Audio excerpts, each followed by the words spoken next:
በእስልምና አስተምህሮ ሰው የተፈጠረው በአራት መንገድ ነው ይላል። ወይም አራት አይነት የሰው ልጆች አፈጣጠር አለ ይላል። ይሄንን ተወውና ቁርአኑ ስለ ሰው ልጆች አፈጣጠር ምን ይላል?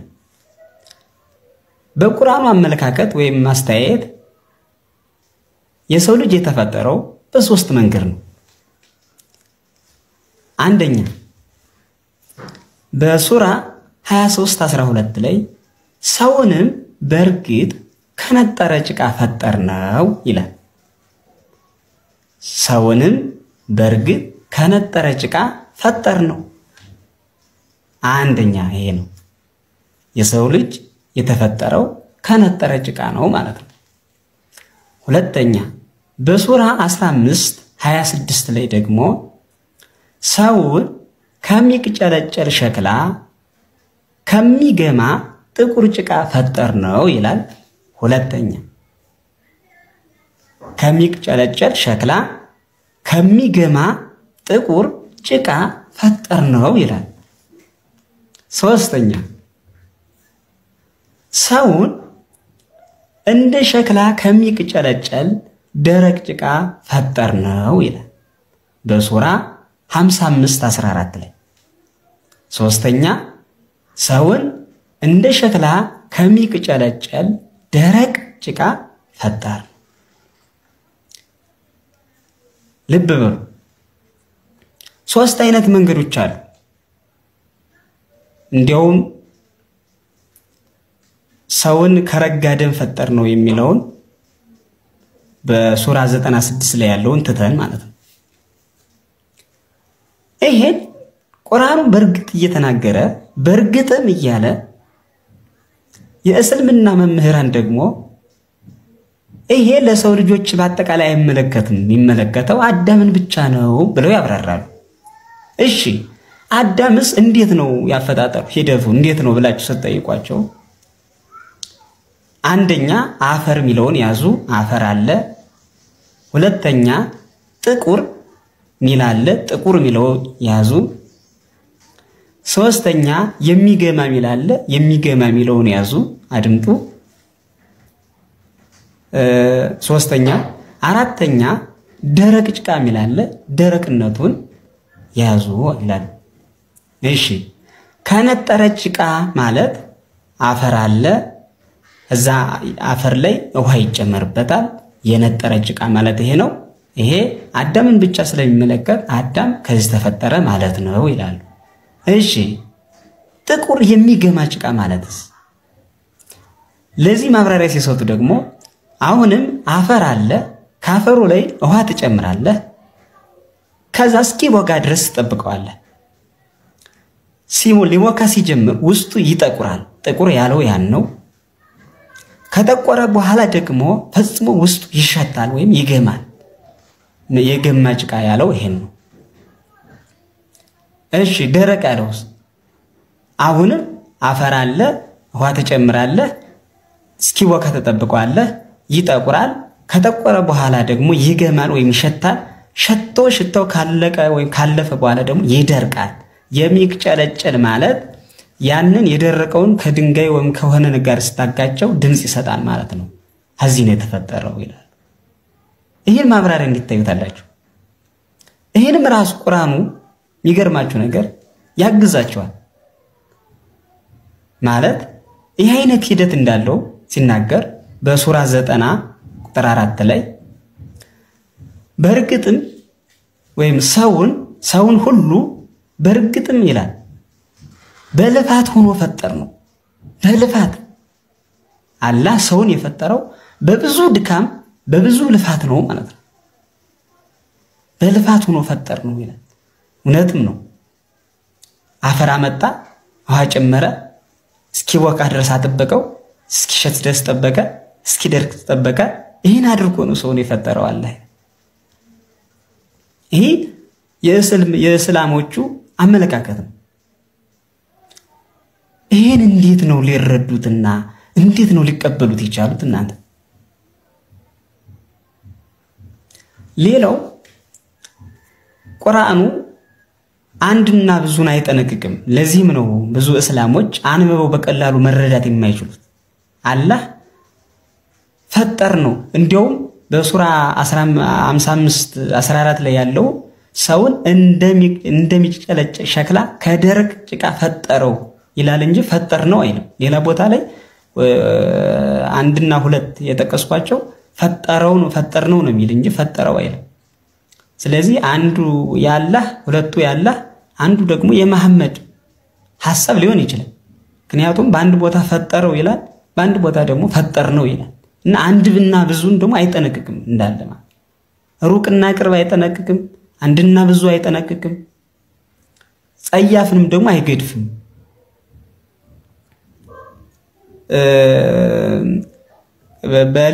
በሌላ እንትን ነግራችኋለሁ።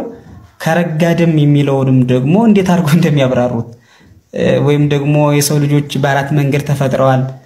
አሁን የነገርኳችሁ እስካሁን ያልኳችሁ ሲጀመር ለአዳም ቁርአን በሶስት መንገድ ያልኳችሁ ለአዳም ብቻ ነው እንጂ እኛን አይመለከተው ነው የሚሉት። እኛም ይመለከት አይደለም። ይሄም ደግሞ የሚገርመው ይሄም ከማን ጋር ነው የሚያገናኙት? አዳም እንደዚህ ሆኖም ተፈጥሮ የክርስቶስ ቢጤ ነው ወይም የኢሳ ቢጤ ነው ይላሉ። ኢሳ የእግዚአብሔር የባህሪ ልጅ ነው ስለሚሉ ክርስቲያኖች የእግዚአብሔር ልጅ አይደለም ለማለት አደም የኢሳ ቢጤ ነው ብሎ ቁርአኑ ዋሽቷቸዋል። እንዴት ነው ኢሳ ከአደም ጋር የሚመሳሰለው ብትሏቸው ያለ ወንድ ወይም ደግሞ ያለ አባት ያለ እናት ስለተወለደ ነው የሚሏቸው። እንደው አይምሮ ላለው ሰው ግን ዝም ብሎ እንኳን በቀላሉ ዝም ብላችሁ ብትነግሩት እንደው የኢየሱስ ክርስቶስን አምላክነትን የሚለውን እንኳን ትተን ኢየሱስ የተወለደው ከድንግል ነው እንጂ እንደ አዳም ካፈር አይደለም የተገኘው።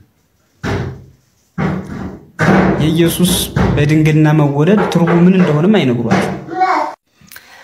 በእስልምና ሃይማኖት ቁርአን ውስጥ የተጻፈው ኢሳ በእውነት ክርስቲያኖች የሚያመልኩት የዓለማት ሁሉ ፈጣሪ ኢየሱስ ከሆነ ቁርአኑ እስላሞችን ቢያንስ በሶስት መንገድ በድሏቸዋል ማለት ነው።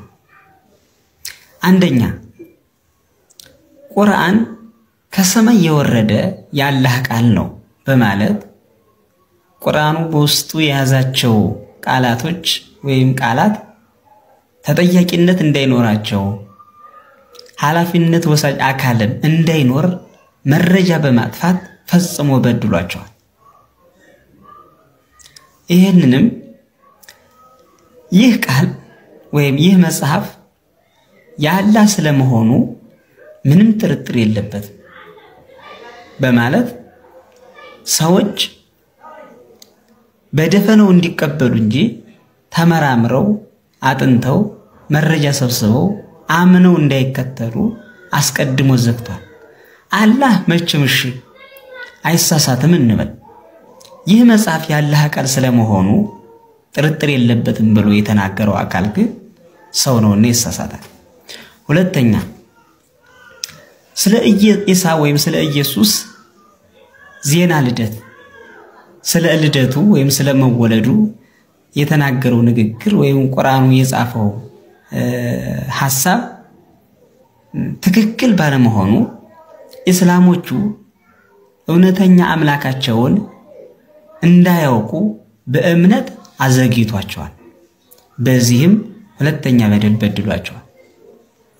ሶስተኛና ዋነኛው ደግሞ ቁርአኑ የኢየሱስ ክርስቶስን ፈጣሪነት ፈጽሞ ስለሚክድ በኢየሱስ ክርስቶስ ስቅለት ሞትና ትንሣኤ እስላሞች ተሳታፊ እንዳይሆኑና ለመንግስተ ሰማያት እንዳይታጩ ወይም የመንግስተ ሰማያት ተስፋ እንዳይኖራቸው ለመንግስተ ሰማያት እንዳይዘጋጁ አስቀድሞ በሩን ዘግቶባቸዋል። ብዙ እስላሞች ቀጥተኛ ሃይማኖት እስላም ነው ብሎ ቢናገሩ ወይም ቀጥተኛው መንገድ እስላም ነው ብሎ ቢናገሩ ራሳቸው ግን በእስልምና ውስጥ ያሉ ሰዎች መልሰው እስካሁንም ድረስ ቀጥተኛውን መንገድ ምራን እያሉ ይገኛሉ። ስለዚህ ቁርአኑ ስለ ኢሳ የተናገረው ንግግር ፈጽሞ ስህተት መሆኑን በብዙ መንገድ ማረጋገጥ እንችላለን። ቀጣዩን በቀጣይ መረጃ ይዤ እመጣለሁ ማለት ነው። የእስልምና እምነት ተከታዮች በእፎይ የንጽጽር ትምህርት ለምን አዘኑ?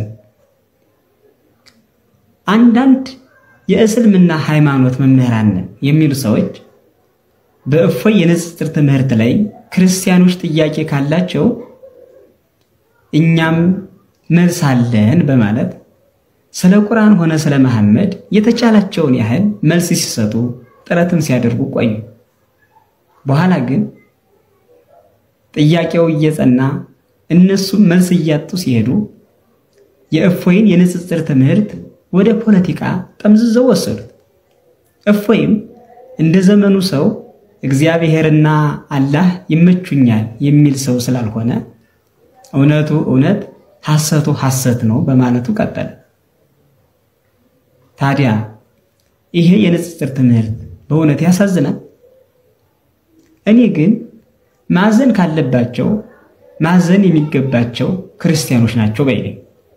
ምክንያቱም መሐመድ በእምነት በአማኞች ዘንድ ወይም በእስላሞች ዘንድ ምንም እንኳን ነብይ የተወደደም ተብሎ ቢታመንም ጥንቱን ስናይ ወይም ተፈጥሮውን ስናይ ሰው ነው። የቱንም ያህል የበቃ ነው ቢባል የቱንም ያህል ታላቅ ነው ቢባል ሰው መሆኑን ግን አይተው ወይም አይለቅም። ስለዚህ ስለ ሰው መናገርና ስለ አምላክ መናገር ምንም አይገናኝም። በክርስቲያኖች አምላክ ፈጣሪ የሁሉ ገዢ ተብሎ የሚታመነው ኢየሱስ ክርስቶስ በእስላሞች ዘንድ የአዳም ብጤ ነው፣ የአላህ ባሪያ ነው እየተባለ ሲነገር ማዘን የነበረባቸው የሚጠበቅባቸው ክርስቲያኖች እንጂ እስላሞች አልነበሩ። ስለ አምላክ መናገርና ስለ ሰው መናገር ምንም የሚያገናኙ ነገር ስለሌለ ስለዚህ የእፎይ የንጽጽር ትምህርት ለማዘን ለወንጀልና ለፍረጃ ምክንያት ሊሆን አይችልም። ምክንያት ከሆነ ማዘንም መፈረጅም የነበረባቸው ክርስቲያኖች ናቸው።